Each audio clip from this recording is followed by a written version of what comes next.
Good evening to all of you. Welcome to Law Prep Judiciary. I am Nidhi J. Tiwari. Today we are going to discuss just brief introduction of SRA Special Relief Act and provisions of Amendment Act 2018 in SRA. Okay. Special Relief Act 1963 का है आपका और थोड़ा सा difficult लगता है students को, तो जस्ट आपका आज हमने सोचा कि एक ब्रीफ वीडियो बनाया जाए आपके लिए ताकि आपको थोड़ा सा इसका इंट्रोडक्शन समझ आए। तो SRA जो एक्ट है आपका 1963 का है और इसका नेचर अगर हम बात करें what is the nature of SRA, तो नेचर ये है आपका प्रोसीजर लॉ है आपका।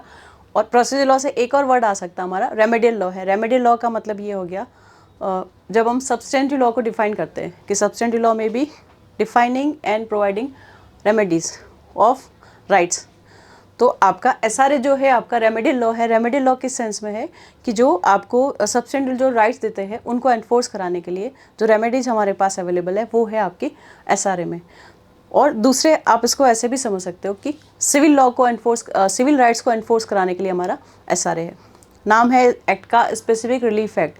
और स्पेसिफिक का मतलब क्या हो गया आपका?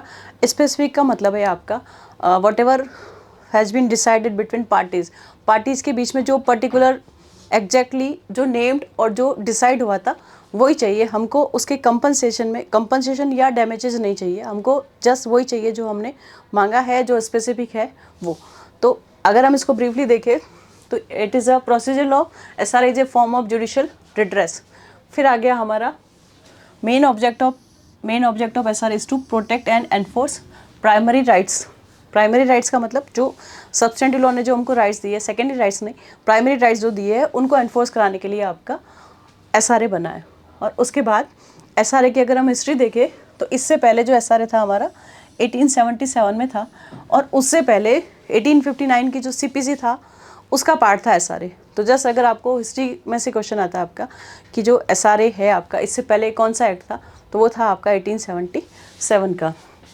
और ये मैंने आपको बता दिया है कि स्पेसिफिक रिलीफ का मतलब है आपका और relief of certain species particular named fixed और डिटरमाइंड, नॉट जनरल डैमेजेस और जनरल रिलीफ आपका कंपनसेशन और ये। उसके बाद अगर हम इस एक्ट को ब्रीफली अगर एक चार्ट के फॉर्म में देखें तो पूरे एक्ट में कितनी सेक्शंस है आपकी? SRA में 3 पार्ट्स है आपके, 8 चैप्टर्स है, 44 सेक्शंस है और एक शेड्यूल है। पार्ट्स में फर्स्ट पार्ट जो है हमारा प्रीलिमिनरी सेक्शन 1 to 4, इसमें आपके चैप्टर्स नहीं है। 1 to 4 में आपका नेम टाइटल एंड एक्सटेंट, उसके बाद आपका डेफिनेशंस, उसके बाद आपका सेविंग्स और it is for enforcement of civil rights. ये चीज़ें दे रखी है आपकी चैप्टर पार्ट 1 में। फिर आ गया हमारा सेकंड पार्ट आपका स्पेसिफिक रिलीफ के बारे में बात करता है। और ये जो स्पेसिफिक रिलीफ है इसमें हमारे पास 6 चैप्टर्स है, 6 डिफरेंट चैप्टर्स है जो स्पेसिफिक रिलीफ्स को डील करते हैं। फर्स्ट जो चैप्टर है हमारा recovering possession of property whether it is movable और इमूवेबल। 4 सेक्शन है, 5 to 8 की सेक्शन है आपका प्रॉपर्टी का पोजेशन रिकवर करने के लिए। दूसरा चैप्टर है हमारा most important specific performance of contract. Specific performance of contract, तो कॉन्ट्रैक्ट जब आप लोगों ने पढ़ा होगा उसमें कॉन्ट्रैक्ट के लिए जो रेमेडीज आती है हमारे पास, जो कॉन्ट्रैक्ट एक्ट में खुद में रेमेडीज है वो है हमारे पास damages and quantum meruit. Damages और कंपनसेशन और क्वांटम मेरिट वो पार्ट है हमारा कॉन्ट्रैक्ट एक्ट का। और बाकी जो 3 रेमेडीज़ हमारे कॉन्ट्रैक्ट के ब्रीच के लिए अवेलेबल हो सकती है उसमें से एक रेमेडी हमारे पास स्पेसिफिक परफॉर्मेंस ऑफ कॉन्ट्रैक्ट, एक रेमेडी हो सकती है इंजेक्शन, और एक जो न्यू रेमेडी है हमारे पास 2018 के अमेंडमेंट से जो आई है वो है आपकी सब्स्टिट्यूटेड परफॉर्मेंस। तो स्पेसिफिक परफॉर्मेंस ऑफ कॉन्ट्रैक्ट का जो पार्ट है वो है हमारा 9 to 25। फिर आ गया हमारे पास चैप्टर 3 रेक्टिफिकेशन ऑफ इंस्ट्रूमेंट्स। अगर इंस्ट्रूमेंट्स में कहीं कोई मिस्टेक रह गई है, फ्रॉड से या म्यूचुअल मिस्टेक से, उसको करेक्ट करने के लिए हमारे पास रेमेडी है चैप्टर 3 में, एक सेक्शन है ओनली 26। उसके बाद फिर आ गया हमारा chapter 4 rescission of contracts. Rescission of contract का मतलब हो गया कि if you want to resign the contract, अगर आप कॉन्ट्रैक्ट को तोड़ना चाहते हो, कॉन्ट्रैक्ट इज़ वॉइड और वॉइडेबल और टर्मिनेबल, तो हम सूट ला सकते हैं। 27 to 30 तक के प्रोविजंस है आपके रेसिशन से रिलेटेड। इसमें हम बाद में सेक्शन वाइज भी डिसाइड नेक्स्ट पार्ट में इसको डिस्कस करेंगे, आज जैसे इंट्रोडक्टरी पार्ट है इसलिए। फिर आ गया हमारा चैप्टर 5 कैंसिलेशन ऑफ इंस्ट्रूमेंट्स। अगर कोई इंस्ट्रूमेंट ऐसा है जो मुझे लगता है कि अगर मैंने उसको ऐसे ही आउटस्टैंडिंग छोड़ दिया तो फ्यूचर में मुझे सीरियस इंजरी हो सकती है, तो उसके लिए मेरे पास रेमेडी है cancellation of instrument 31 to 33। And 6 chapter है हमारा डिक्लेरेटरी डिक्रीज। डिक्लेरेटरी डिक्रीज का मतलब है अगर कोई कैरेक्टर है, कोई राइट है किसी प्रॉपर्टी में, उसको डिक्लेयर कराने के लिए भी मैं सूट ला सकती हूँ आपका। 34 to 35 जस्ट 2 सेक्शंस है इस चैप्टर में। ये हमारे 6 चैप्टर हो गए स्पेसिफिक रिलीफ के। पार्ट 3 जो डील करता है वो डील करता है हमारा प्रिवेंटिव रिलीफ। प्रिवेंटिव रिलीफ का मतलब हो गया आपका कि आप पॉजिटिवली नहीं जाके नेगेटिवली, कोर्ट जो है किसी को डायरेक्ट करता है टू डू और not to do, it is generally granted in form of injunction. तो 2 चैप्टर्स है हमारे पास। पहला चैप्टर चैप्टर 7 है आपका इंजेक्शन जनरली, जिसमें आपके टाइप्स ऑफ इंजेक्शन दे रखे हैं। परपेचुअल इंजेक्शन हो सकता है, टेम्परेरी इंजेक्शन हो सकता है। और लास्ट जो चैप्टर है हमारा वो है आपका परपेचुअल इंजेक्शन। 38 to 44 तक की सेक्शंस है। बेसिकली 43 एंड 44 जो सेक्शंस है आपकी वो रिपील्ड है। तो 38 to 42 की सेक्शन जो बात करती है आपका इंजेक्शंस के बारे में बात करती है। उसके बाद इस एक्ट में आपकी एक शेड्यूल भी है जो आई है हमारी 2018 से। ये जैसे इसका जैसे आपका चार्ट वाइज की कितने प्रोविजन है इसकी बात थी। अब उसके बाद नेक्स्ट पार्ट में जो हम देखेंगे कि अमेंडमेंट एक्ट जो हमारा है 2018 वाला, इसने SRA को पूरी अच्छे से इफेक्ट किया है और मेजर अमेंडमेंट्स हुआ है इसमें। मेन जो अमेंडमेंट्स हुए वो आपके स्पेसिफिक परफॉर्मेंस में हुए आपका। तो फर्स्ट थिंग आपका अमेंडमेंट एक्ट एनफोर्स हुआ आपका 1 10 2018 से। और जो इसको एसेंट मिली थी आपकी, प्रेसिडेंट की एसेंट मिली थी, वो मिली थी आपकी 1 8 2018 को। ठीक है, 1 10 को तो एनफोर्स हुआ है और आपका 1 अगस्त को इसकी एसेंट मिली थी प्रेसिडेंट की। अब इसमें जो बेसिक जो चेंजेज हुआ आपके, क्या क्या चेंजेज हुए, तो पहले जब हम पढ़ते थे आपका कि specific performance of contract just completely depends upon description of the court के डिस्क्रिप्शन पे होता था। अभी जो है आपका बेसिक जो चेंज हुआ आपका, सबसे मेजर चेंज यही है आपका, specific performance will be a general rule rather than A limited right. Description का मतलब ये होता था आपका कि कोर्ट को ठीक लगता है तो कोर्ट ने दे दिया, नहीं तो कोर्ट ने आपको मना कर दिया। अब हमने क्या बना दिया इसको, specific performance shall be general rule and refusal to perform is an exception. तो आपका एक्सेप्शन हो गया कि आपको परफॉर्म नहीं कराना है और रूल हो गया आपको परफॉर्म कराना है। उसके बाद दूसरा जो बड़ा चेंज है आपका also grants and additional relief. Additional relief जो आया हमारे पास, जैसे मैंने आपको बोला ब्रीच ऑफ कॉन्ट्रैक्ट में हमारे पास 5 रेमेडीज है।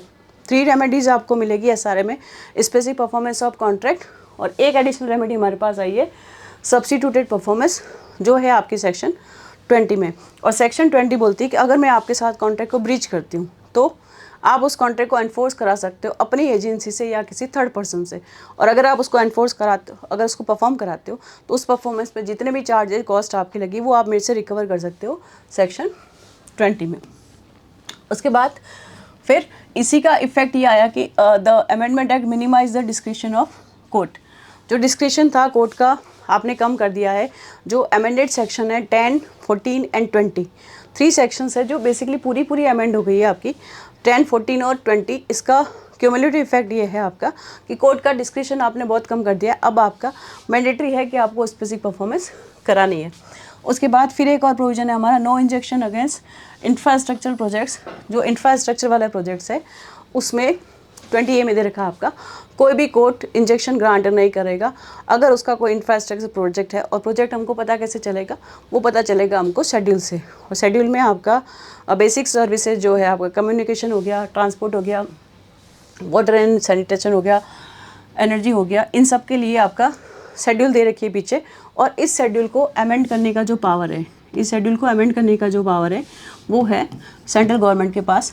किसी भी नए टॉपिक को इसमें ऐड कर सकते हो, इसमें से ओमिट कर सकते हो। ठीक है, और इसका पर्पज़ बेसिकली क्या है आपका, to ensure that public interest attach to such projects is not affected by court proceedings which may impede और डिले। ठीक है, विच मे इम्पीड और delay the completion of such projects. उसके बाद जब आपने इंफ्रास्ट्रक्चर प्रोजेक्ट में कोर्ट को जुडिक्शन मतलब इंजेक्शन देने से मना कर दिया, तो फिर एक और नए कोर्ट्स की भी रिक्वायरमेंट पड़ी हमको। तो हमने स्पेशल कोर्ट्स बना दिए, कॉन्स्टिट्यूट कर दिए, किस पर्पज़ के लिए, जस्ट फॉर इंफ्रास्ट्रक्चर प्रोजेक्ट्स। और उनके लिए हमने टाइम लाइन भी फिक्स कर दी है। ये सेक्शन है हमारी 20A, 20B और 20C। 20B में स्पेशल कोर्ट्स है और 20C में डिस्पोजल है आपका। 12 मंथ्स में आपको डिस्पोज ऑफ करना है, 6 मंथ्स आप उसको एक्सटेंड कर सकते हो। उसके बाद एक और प्रोविजन है हमारा एंगेजमेंट ऑफ एक्सपर्ट्स। पहले जो है आपके एक्सपर्ट जस्ट आपका CPC में आते थे। अभी क्योंकि आपको स्पेसिफिक परफॉर्मेंस कराना है तो इसके लिए कोर्ट जो चाहे तो एक्सपर्ट्स अपॉइंट कर सकता है, उसको एक्सेस दे सकता है, एविडेंस रिकॉर्ड करने के लिए बोल सकता है, वो नई सेक्शन है हमारी 14A। और उसके बाद एक और लास्ट प्रोविजन है हमारा recognition to LLP, limited liability partnership. 2 provisions add हो गए इसमें, 15 का FA और 19 का CA। अगर हम ब्रीफ में इसको डिसाइड करें तो अमेंडेड सेक्शंस है हमारी 10, 14 और 20, और जो न्यू सेक्शंस है वो है 14A, 20A, 20B और 20C, और प्लस आपका शेड्यूल। तो ये जस्ट आपका ब्रीफ इंट्रोडक्शन था SRA का, कितनी सेक्शंस है और अमेंडमेंट से रिलेटेड कोई भी क्वेश्चन आता है तो आप इजीली इसको कर पाओगे। नेक्स्ट किसी लेक्चर में इसमें सेक्शन वाइज हम डिस्कस करेंगे। पार्ट परफॉर्मेंस थोड़ा सा डिफ़िकल्ट रहता है स्टूडेंट्स के लिए, या फिर स्पेसिफिक परफॉर्मेंस ऑफ कॉन्ट्रैक्ट में कुछ प्रोविजंस आपको प्रॉब्लमेटिक लग सकते हैं, तो उसको हम डिस्कस करेंगे नेक्स्ट क्लास में। Thank you everyone.